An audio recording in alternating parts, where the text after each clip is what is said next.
Hello, and thanks for joining us on Africa Independent Television AIT. Welcome to your channel of choice at this time. And of course, the program is Focus Nigeria, your program where we put the searchlight on topical issues shaping the polity. My name is Benga Aruleba. Of course, you are aware of the proscription of the indigenous peoples of Biafra, IPOB, led by Nnamdi Kanu, following its classification by the military as a terrorist organization. The governors of the Southeast were the first to actually proscribe the association, but we don't know under what law or what laws the governors acted.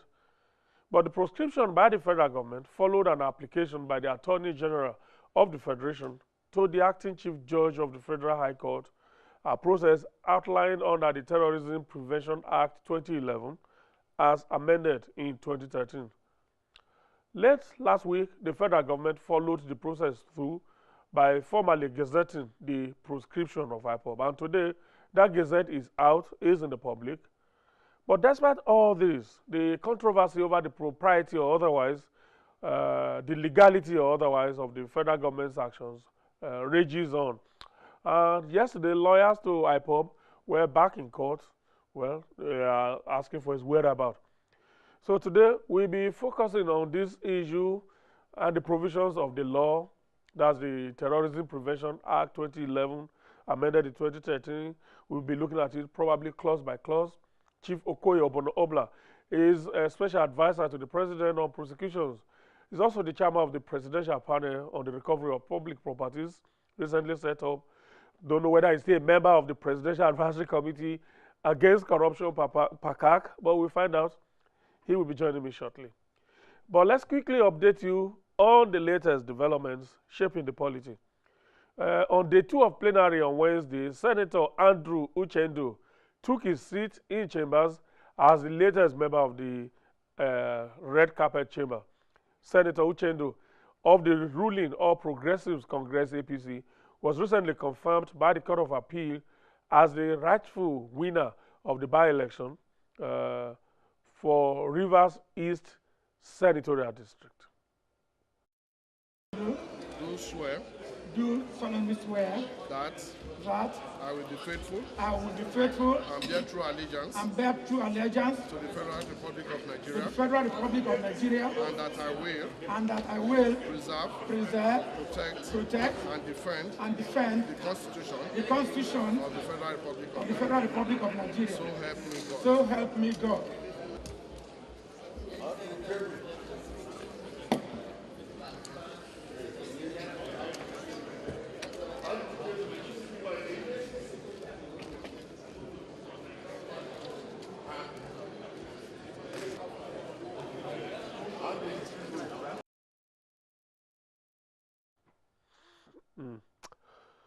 That took place yesterday before plenary began. The Senate also spent most of the time yesterday debating some new bills and some motions on topical issues in the polity, especially the recent spate of arms seizure at the Tinkan Island port in Lagos, an issue which also featured in the House of Representatives.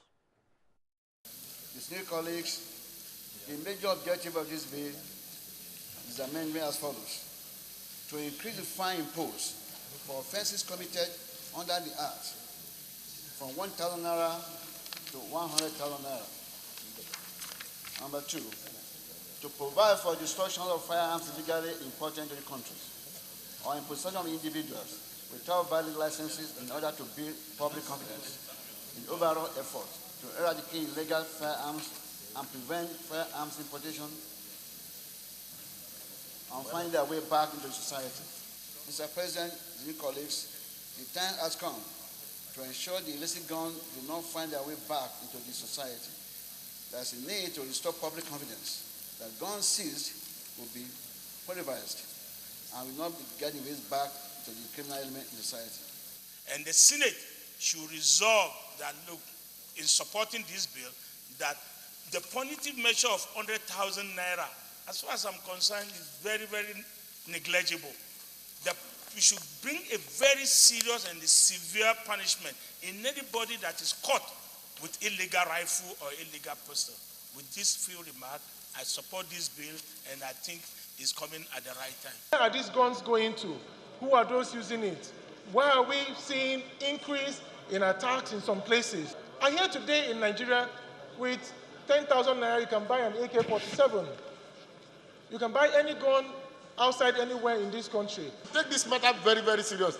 Otherwise, if care is not taken, the kind of revolution we'll be looking for in this nation, it will be so disastrous.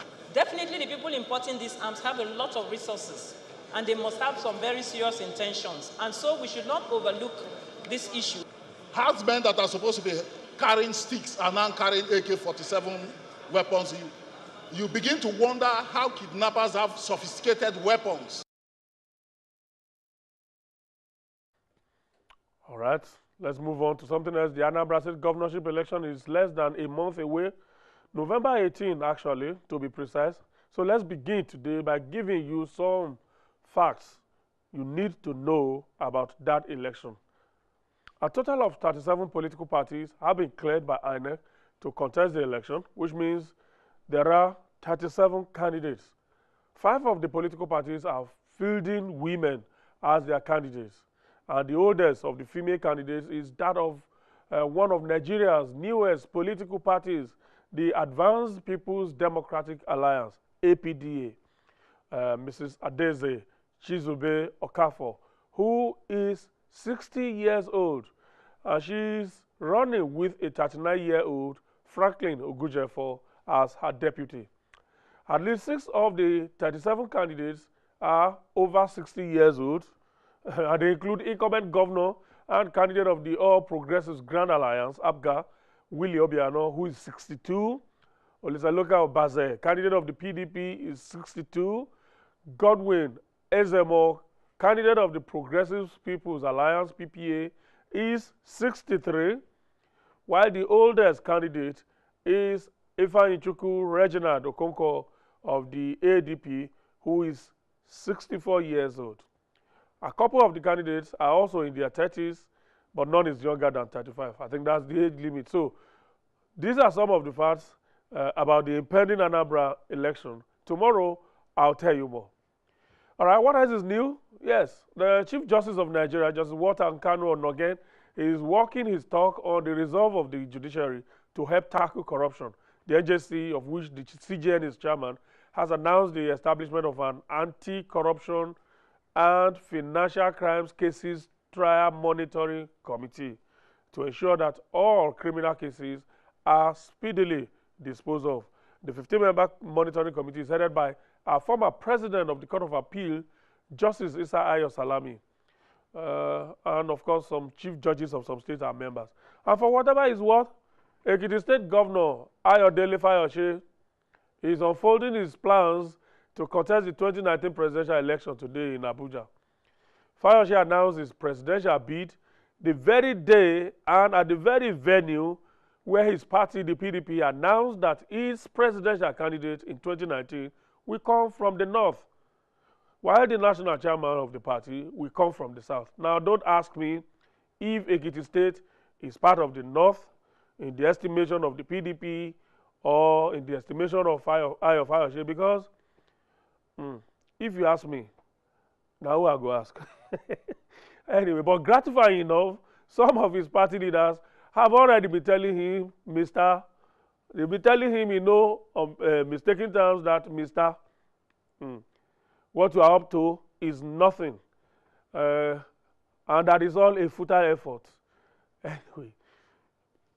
Lastly, this will be our last review. A very good friend on this platform, the late Max Gbanite, begins his final journey home from today. Excuse me. Max Gbanite, erudite, passionate, and patriotic citizen, died over a month ago in the United States of America. His friends and admirers are holding a night of tribute in his honor today in Abuja, and venue is number 3 Ontario Crescent off Mississippi Street in Maitama, Abuja, and time is 5:30 p.m. So we urge you to join us at that event. Max Gbanite will be buried on October 6th, that's next week Friday, in Enugu State. All right, let's prepare for our discussions. This morning, we'll be telling you all you need to know about the law under which IPOB was proscribed, the requirements and whether they were followed. And now that IPOB has been proscribed, what risk do you face if you continue to associate with or do anything to espouse the objectives and the beliefs of IPOB, including carrying flags and all those things? All of that we will be doing in our discussion after this short break. They see chaos and conflicts. We see community action for good governance. They see poverty and want. We see perseverance and the will to go on. They see economic law. We see the ingenuity and creative spirit of our people. We are AIT News, fresh, authentic views of Africa. How would you rather see the world? AIT.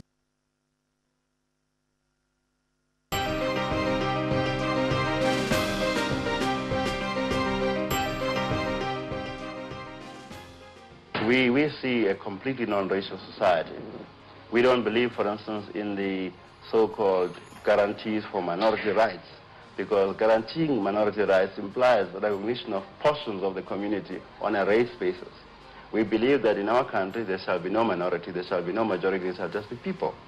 And those people will have the same status before the law, and they will have the same political rights before the law. So in a sense, it will be a completely non-racial egalitarian society.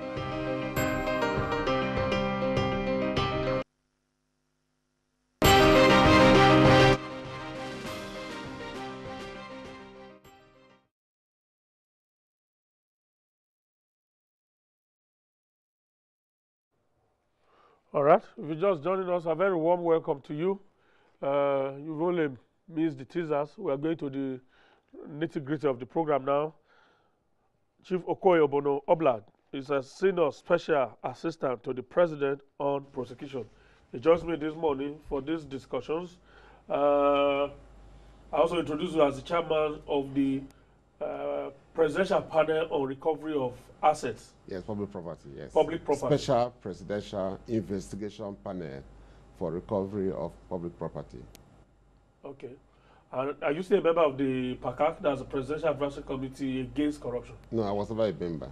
Okay, you were not. Yeah. Okay. The special investigation panel. Special presidential investigation panel. Sorry, let me get it. Special investigation. Special presidential okay. investigation panel for recovery of public property. Okay. Isn't that an aspect or a function of an existing organization like the FCC and all of that? Well, it is not. Okay. Yes. So exactly what is your brief in this panel? We are required to investigate assets of public officers, bankers, even private people in the private sector. If you make money and you cannot explain the source of your money, we have the power. Even if it's not government money? Even if it's not government money, yes, because you can make money through money laundering, you can make money through human trafficking, you can make money through arms trafficking. Yeah, through even terrorism. Yeah. You can make money through drug trafficking, and these are all organized crimes against society. So also we have the powers to investigate anybody who has contributed to the economic adversity of Nigeria. That's why I said, isn't this part of the functions of some existing organizations? On the surface. Drug trafficking, for instance, yes. NDLE will have the decision to investigate anybody. On the surface, on the surface, it seems it is a duplication. Yes. But I can tell you that the United Nations Convention Against Corruption espouses that national governments can set up multiplicities of agencies on corruption. And Brazil, that used to have the same problem with Nigeria of public sector corruption, private sector corruption, has experimented with this model, and they are doing very well now. You can hear the president of Brazil going to prison and very top-ranking officials. Also, seemingly, on the paper, it seems the powers of the panel conflicts with the Code of Conduct Tribunal. But you know, the Code of Conduct Tribunal cannot sentence somebody to a term of imprisonment. If the Code of Conduct Tribunal finds you guilty, they will take the property you acquired illegally, and then they bar you from holding public office. But, but that doesn't end the matter. The EFCC can then pick it up from there and charge you to court for crime. Let us not go into that. But what I'm saying is, this panel, if we investigate you and we find out that you under-declare your assets, you did not declare your assets, or you have assets that are beyond your legitimate earnings, then we prepare a charge and, you know, arraign you before the Federal High Court, not the Code of Conduct. And you can be sentenced to 25 years imprisonment or a life sentence. Is this under a law? Is this part of yes. There's a law. The law, yes. The law is known as Recovery of Public Property, Special Provisions Act, Cap Aru 4. Laws of the Federation of Nigeria. It has been Something there. tells me that this is one of the decrees we had back those days. You cannot call it that has now become or presumed to be an act. Yes, that law has been there, you know, for the past 3 decades. But no government. So you have prosecutorial powers. Yes, we have. We prepare charges and lay them before the Federal High Court. The only worry for me is, whereas you said that other United Nations Convention countries are enjoined to do this, but I think that should be where they complement each other, not work at cross purpose. We are not working at cross purpose. I can tell you that we share information, we share intelligence, we work together. For instance, from your office, you can see what another agency is doing, so that you don't duplicate it. For instance, now, if I want to investigate your assets now, and you are declared your assets to the Code of Conduct Bureau. All we need to do is to write to them, and they will give us your form or the asset declaration form, and we'll give you our own form. So if you fill our form and there's an inconsistency between what you declared previously, exactly, then you are in trouble. So we complement one another. Okay. Yes. All right. Let's get to IPOB. Yes. IPOB has now formally been proscribed. Yes. Probably there wouldn't be any argument as to that. Undoubtedly, there's no as argument. to whether it was the military yes. that proscribed it, or the federal government, yes. or the states. Yes. But the states actually proscribed IPOB. The Southeast states proscribed IPOB before the federal government. Yes. Would you know whether they were acting under laws of their own or what? Well, let me say that the military. Oh, that was just mere proclamation. Yes, I will go into that. The military do not proscribe IPOD. The military declare IPOD as a terrorist organization for operational reasons. There was problem. A lot of Nigerians do not know that in the Abia state or in the southeastern state, they were on the blink of total breakdown of law and order. There were killings of other Nigerians from other ethnic nationalities who were living there. You know, burning of police stations, throwing petrol bombs at military convoys. So the military had to say, look, you are a terrorist organization, so that they can decisively take care of the problem. Otherwise, this country would have been in flames today. Like, you are talking about the governors. That one I do not agree with. They don't have the power to prescribe. But because under the law, terrorism is a federal offense. And it is only the president or the Attorney General of the Federation, the Inspector General of Police, the National Security Advisor, who will make a request to the president to approve, you know, an application they will file before the Federal High Court for proclamation of any organization as a terrorist organization. Perhaps the Southeast governors were probably looking at it from the political side, and they probably didn't act under a law, and they didn't describe IPOB as a terrorist organization, but probably an association whose activities are inimical to peace. The doctrine of necessity, as I said, the Southeast was on the blink of... No, I'm talking about the governors. I'm trying to interrogate whether for political reasons they could proscribe the activities of any organization for political without reasons, necessarily describing it as a terrorist organization. Well, I don't know if they can do that, but what I'm saying is that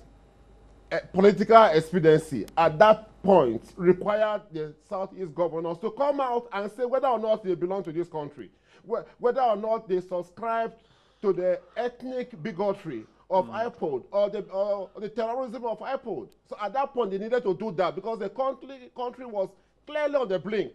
There would have been a crisis in this country. Rwanda would have been a child's play. Or even what happened in the 1960s after the first coup would have been a child's play.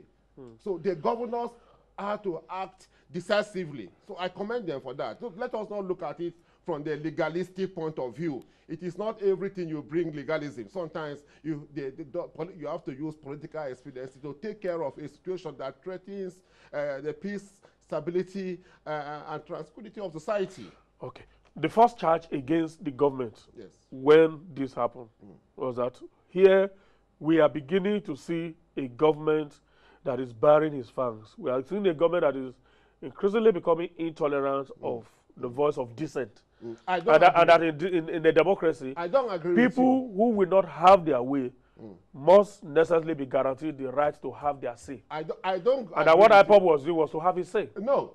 If you look at our history, recent history, even democracy, our democratic experience from 1999, when we had Obasanjo, we had Yaradua, we had Jonathan. President Buhari is the most tolerant of all of them. You remember what happened in Zakibia? Zakibia. Yes, Zakibia. You remember what happened to Asad Dokubo. You remember what happened to all the groups. Even this Yoruba group. OPC. OPC. What happened to them? How Obasanjo dealt with them. Even Jonathan dealt with Mossop. A lot of Nigerians have short memory. They are forgotten.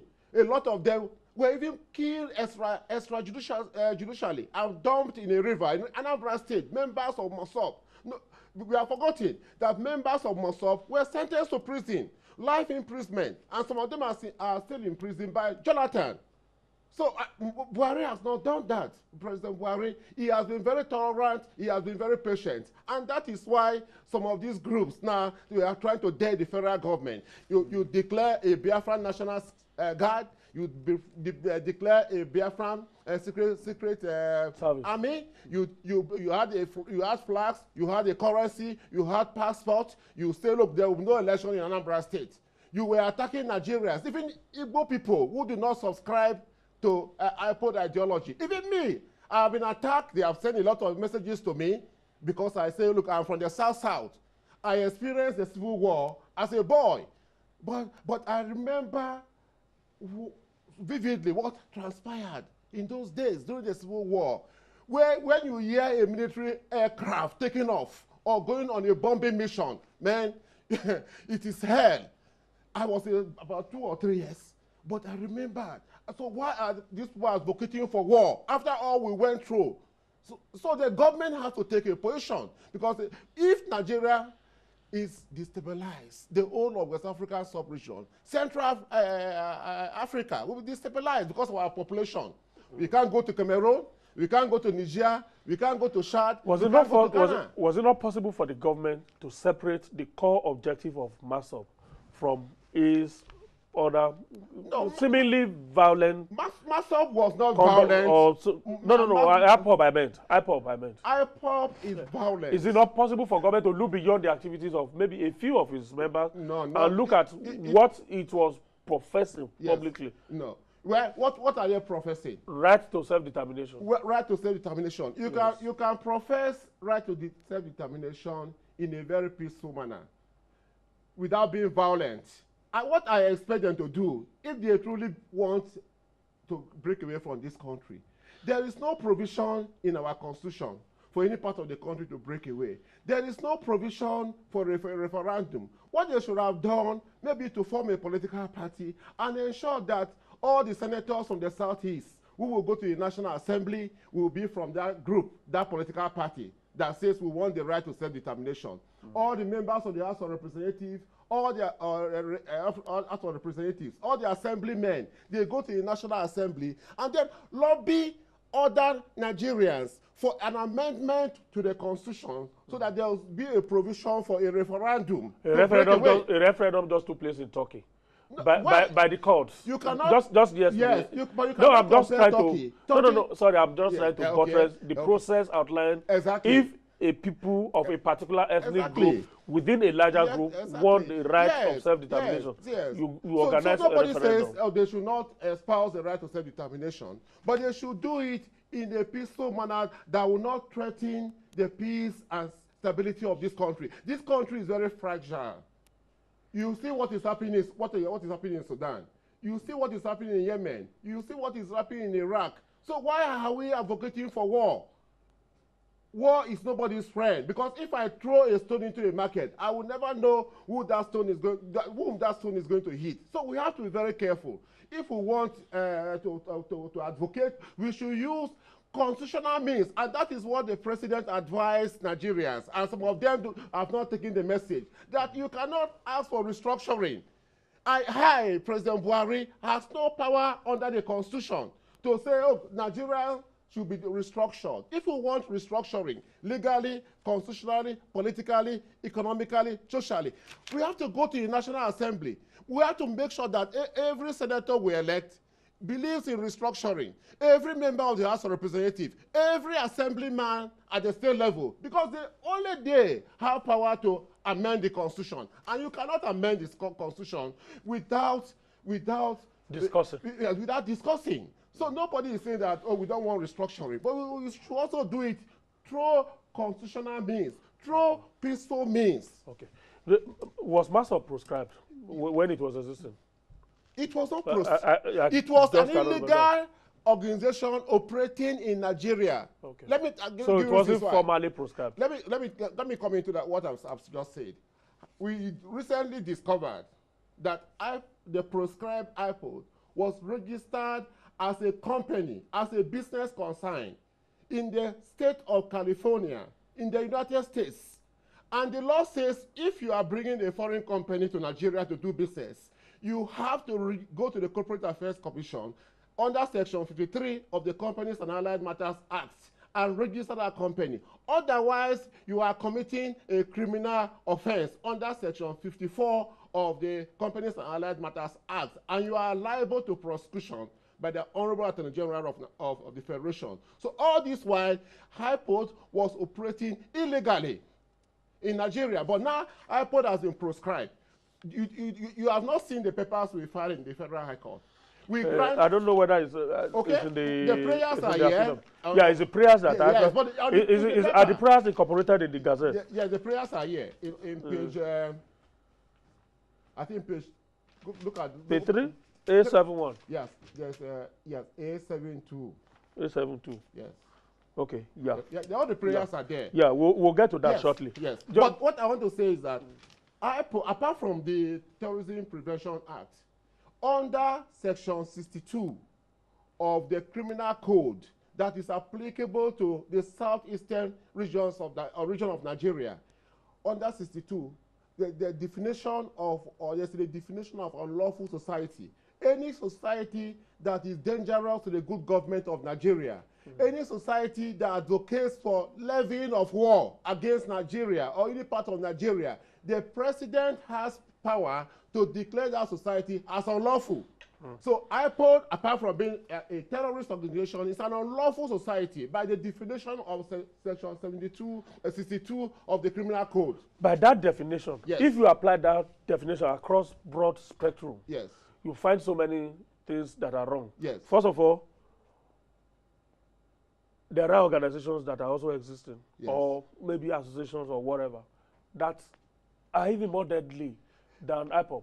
Fulani herdsmen. Will it be because Fulani herdsmen don't have a central body that you could hold? I do not. There's also in Lagos a group called, in the southwest, from Lagos to Ogun. That's where the activities are more pronounced. There's a group of countries called Bado. Yeah, Benga, it will be ethnic profiling and hate speech to rebel all Fulani people, all Fulani herdsmen as those who are lawless. I didn't say Fulani, I said herdsmen. Yeah, most of the Fulani people are herdsmen. So it is wrong. Maybe there are few people among the Fulani herdsmen who do this. But it is wrong, because I have seen Fulani herdsmen, even in my community, down south. I am from Cross River State, down south, in my community. The Fulani herdsmen live there peacefully. They even speak our local languages, because Cross-River State is a multi... Nigeria. Yes, Nigeria. And the Fulani herdsmen, they have integrated. They speak the local languages, and they are very peaceful. So how can you rebel them, terrorists, or the president should declare them as unlawful society? It is not fair.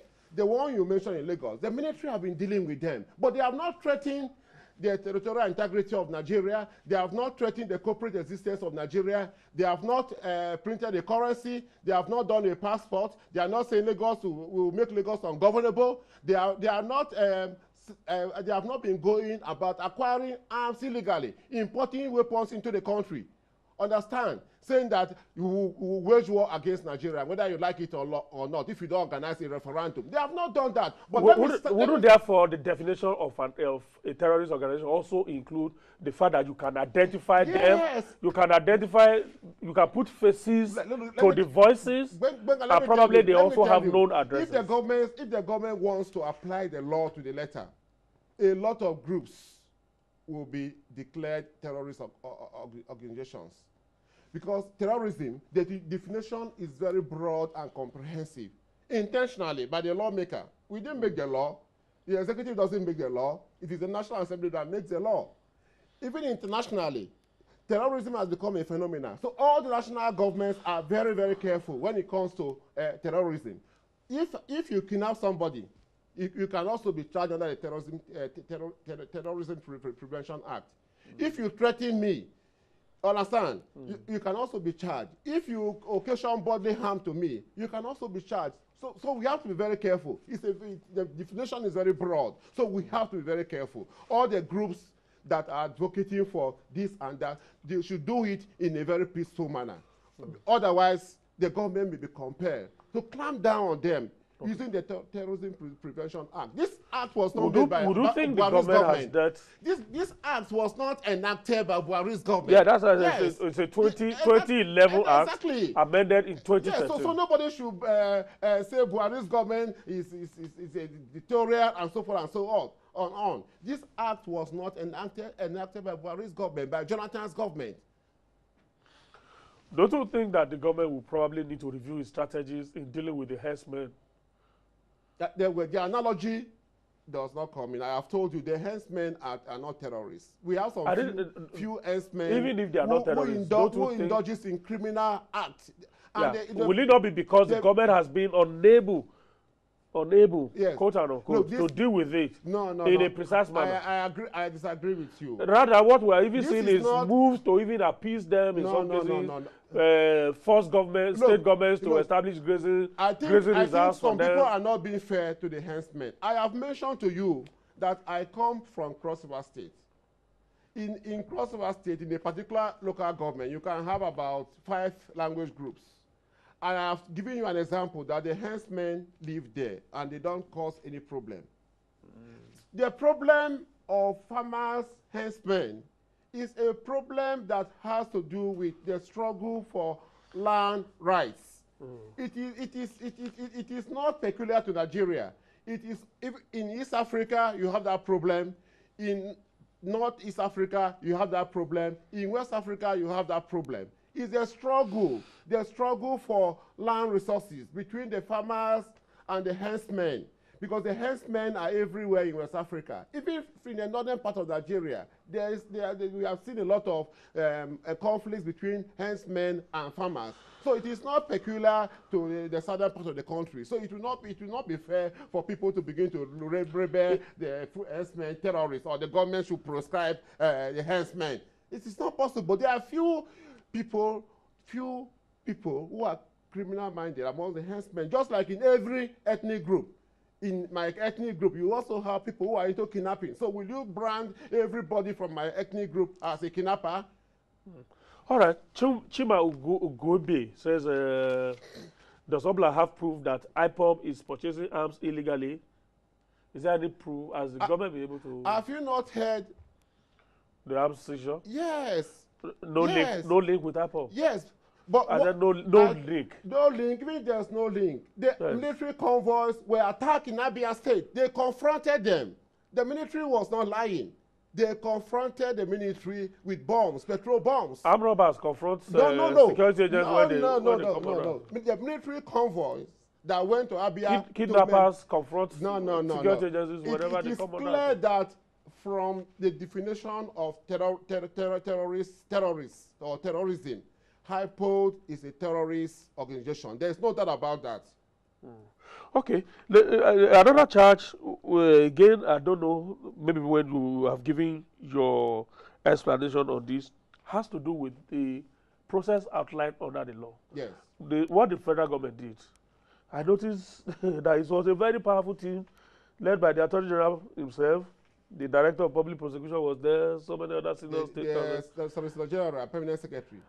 One charge, again, that is coming out of this against the federal government is that if you want to proscribe an association or organization, doesn't that organization deserve the right to be heard? We didn't make the law. That's why I asked, yes. is that what the law says? No, wait, let me come with Benga. Because a lot of Nigerians don't understand issues. We have 3 branches of government in Nigeria. We have the executive. The work of the executive is to implement the law, to enforce the law. The police is part of the executive. SSS is part of the executive. Yeah. The military is part of the executive. The Attorney General is part of the executive. We have the legislature, which is the National Assembly. And the constitutional responsibility is to make law. And then we have the judiciary. And their work is to interpret the law. So our duty as members of the executive branch of government is to enforce the law. And as it is written, we cannot go outside the law. And the law says, section 2, sub 1A and B, say you have to go to court, the Federal High Court, on a motion ex parte. So you cannot put... Can you explain that to those who well, the motion ex parte is that normally in our civil jurisprudence, in our criminal jurisprudence, if I have a case against Benga, I have to put Benga on notice. I will file a paper or a motion or a writ or summons. Benga must be aware of what you have against you so that he can defend himself. But in ex parte, you are not required to serve the other side. The court will take line, hook and sinker. What you have in the papers presented by you before the court. Suppose what you are saying is not the truth, the absolute truth, and nothing but the truth. Well, sometimes if it is not true, then you will serve a motion of notice. Or you have, if the order is served on you, you can come back and ask the court to set aside that order. You can say that, no, the plaintiff lied or suppressed material facts. So, but, as in this case now? No, this case is different. That's what I'm saying. As in this case now, all the government has said against IPOB was behind IPOB. IPOB was not in court when it happened. The law says so. Suppose what the government said against IPOB is not correct. No. Or are not true. No. Look, the government, Benga, the government cannot lie. The government has access to security reports, intelligence reports. The government has a lot of law enforcement agencies. The National Security Advisor is there. The Inspector General of Police is there. The Director of Defense Intelligence is there.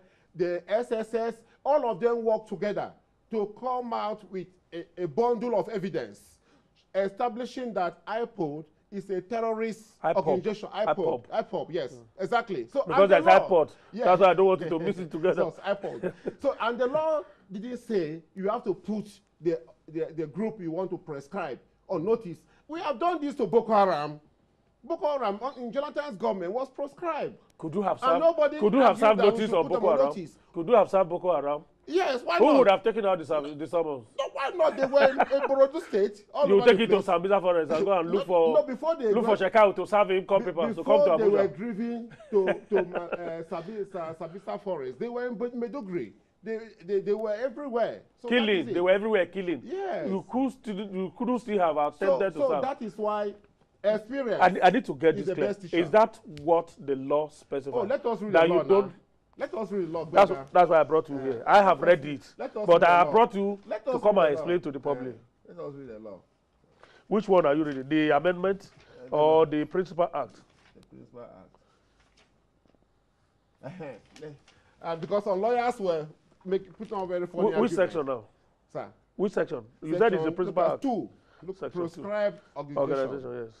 Look at section 2, sub 1C. Okay, 1C. 1. We can start from 1 so that we understand it. Yeah. Where 2 or more persons associate for the purpose of or where an organization engages in, because some lawyers were arguing that IPOB cannot be proscribed because it is not a registered organization in Nigeria. Yeah. So the law didn't say so. It said where 2 or more persons. Have you seen it? No, I'm looking for which one you are reading. Okay, look at there are 2 acts. So I'm looking at this is the Principal Act. Terrorism Prevention Act 2011. Yes. Look at section 2. 2 in this section, act of terrorism means an act which is that the place? Go to the second page. An act which disrupts a service but is committed. Go to the next page again. Okay, 2. Prescribe. Okay, I've seen it. You see, where 2 or more persons associate for the purpose of yes, or where an organization engages in A, participating or collaborating in an act of terrorism, then B, promoting, encouraging or exhorting others to commit an act of terrorism. Yes. Yeah. C, okay, setting up or pursuing acts of terrorism. The judge in chambers, okay. Yes. The judge in chambers. Yes, may on application made by the Attorney General, National Security Advisor, or Inspector General of Police, on the approval of the President, declare any entity to be a proscribed organization, and the notice shall be published in official gazette. Isn't that law? Doesn't this provision run against the provisions of the Constitution? I am not the judge. Which guarantees right to fair hearing? I'm not the judge. No, I'm asking you as a lawyer. No, well, I will not. If you are on the other side, wouldn't you argue that this provision is ultra virus of the right to fair hearing? Let us the law or the courts. The courts don't deal with hypothetical questions or academic questions. What you ask is an academic question. But this law is here as it is.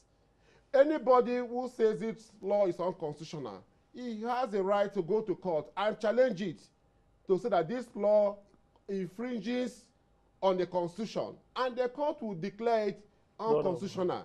But if the court has not done so, this is the law and it has to be enforced. And we have a duty as members of the executive branch of government to enforce this law as it is. And it's been enforced since 2011. And exactly. Law is not sentiments. Law and sentiments have no place in judicial deliberation. So that is it. Anybody who feels, or any group, that this law is unconstitutional, this law is harsh, then they can go to court. So that application was filed by the Attorney General and a judge had it in chambers? Yes, because the Attorney General, by section 151, sub 1 of the Constitution, is the chief law officer of the country. And by section 174(1) of the Constitution, he has the power to initiate criminal proceedings against anybody. And under these 2 laws, the Terrorism Prevention law Act, and the amendment, it is the Attorney General that is vested with the powers of enforcement of this law, of prosecutions. So that is why the Attorney General... It's not only him. It says the National Security Advisor too. Yes. Or the Inspector General. Exactly. End of the 3 of them can make an approval. Other provisions that talks about prosecution. Right, like now. Okay, for crimes related to terrorism. Exactly. So that is it. You know that the Attorney General is the master of the law. By our common law system, is number 1. The number 1 cabinet minister. It's a very powerful position. So as the chief legal advisor to the government or to the federal government, he has a right, if he perceives that there's going to be a likely breakdown of law and order, to take steps to ensure that there's no breakdown of law. Is there anything in this act and the amendment as well that guarantees a right of appeal by any association that has been so dealt with this way? I have not seen. I have read it, I have not seen. Yeah, I have not seen. That's why I guess isn't that this kind of an overreaching law? This law is a law that doesn't guarantee a right. Yes. First of all, a law that guarantees that you could be dealt with without being put on notice. Yes. And then when it is done, there's no right of appeal. Yes. Benga, as a lawyer, I will say this law is magisterial. This law is draconian. All too knowing. I will not go into whether or wrong the National Assembly was right or wrong to enact this law. Terrorism is a global phenomenon. And you will see that all governments, even in the United States of America, they don't take it lightly. In UK, in Germany, Understand? Because it's something that can bring down society. So all the governments in the world, they came together and decide to make laws like this. If you go to the United States of America, which is a bastion of constitutional democracy, you will see that there is this kind of a law, and there is a United Nations Convention on Terrorism. And most of the provisions were lifted verbatim from the United Nations Convention on Terrorism. Because terrorism is something that can bring down the humanity. Which is why Guantanamo Bay and others. Exactly. And you know the interpretation of American Supreme Court, because Nigerians, sometimes we are very funny. Our lawyers, some of them play a lot of politics. That when it comes to national security, human rights must take the back seat. And that was the interpretation of the United States Supreme Court, that anybody who was arrested in Afghan and taken to Guantanamo Bay will be treated as an enemy combatant, like a soldier. So it is not the civilian law that will apply. It's the law of the United States military. I've read the intercourse between you and Ebolu Adegboruwa. Yes. On Facebook. Yes. I thoroughly enjoyed myself. Yes, because two very senior lawyers dissecting the law to suit their different positions. Well, you know, my but you didn't avert Ebu's attention to the fact that under the act, under which the government acted to proscribe IPOB, the association has no right of hearing at all guaranteed. Well, Ebu is a very smart lawyer. You know, I trained under Kanu Agabi, SAN, who was smart. And he trained under Gadi. I think. Exactly. Was it Gadi or I can't remember who. So, and Kanu Agabi is one of the most brilliant lawyers this country has produced. He used to tell us that law, you can use law to do good or bad. It depends on what you want to achieve with law. And in Germany during the days of Hitler, law was used to do evil.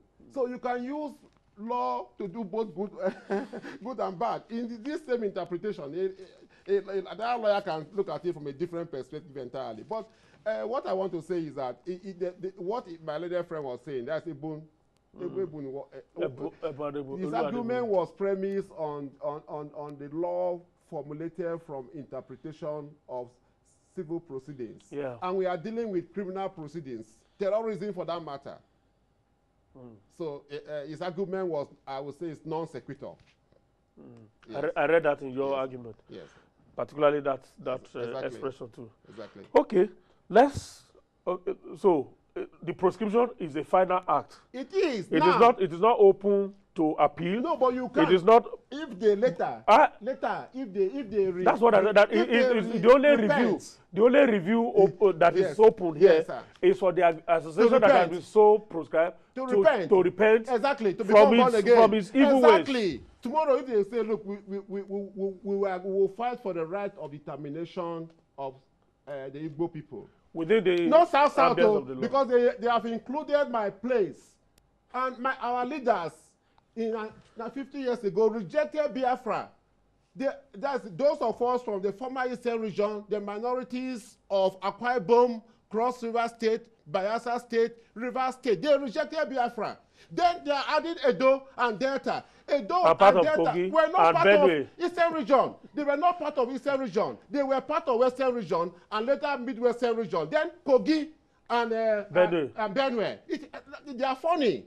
Understand? So if they repent, they will become a lawful organization. And then the Attorney General can then go back and de-proscribe them. Exactly, and say that they have repented, they have become born again. That's the only right guaranteed. That is the only right. For now, they are proscribed. And anybody who is caught, that's what I want us to go to now. What is the implication of the proscription of IPOB now? If you finance IPOB, if you participate in their meeting, if you prevent anybody from arresting a member, if you do anything that you are not required to do. If I have a flag you will go and I'm waving it or I put it in my car. Yeah, if you are arrested with an emblem or a symbol or a flag of a proscribed organization. Exactly. 20 years imprisonment. Or finance them, or harbors them, or participate in their meeting. So everybody has to be very careful. But as I said, if they repent and begin to espouse their agenda. How would they be able to repent if you have taken the right to associate and gather? Yes. If you have taken it away by the act of proscription, yes. how would they have the chance to repent? How they will repent. Mossop. Nobody has proscribed Mossop. They have been around for the past 20 years. I'm not. And there are several other groups in the southeast that are espousing the cause of Biafra. Understand? But if you, even in America, let me tell you, Benga, America fought a civil war 200 years ago. There are still some groups in America that still says, "Oh, we are not Americans. We belong to the Southern Confederation of America." And nobody has arrested them, you know, because they have been doing their advocacy in a peaceful manner that will not threaten the rights of other Americans. Look, the rights, everybody has a fundamental right. You can enjoy it in whichever manner you want, but don't infringe on the right of others. Because if you infringe on the right of others, the same constitution that gives you the right will take it away. So we have to be careful. Under the, we are freedom, freedom, freedom. There's also a limit to freedom. Under the Constitution, Section 46, says the government can make any law if you assess your right in a manner that threatens public order, public safety. Then the government can take away that right from you. And that is what government has done. Okay, let me go through the Twitter platform again. Ofo, does the IPOB have a right to seek a repeal of their prescription? Does IPOB have right to self-determination? Okay, we have answered the first part of it, which is that they don't have any right to seek a prescription unless they show an act of good faith. Repentance. By repenting. Becoming born again. Yeah. And then that recompense will come.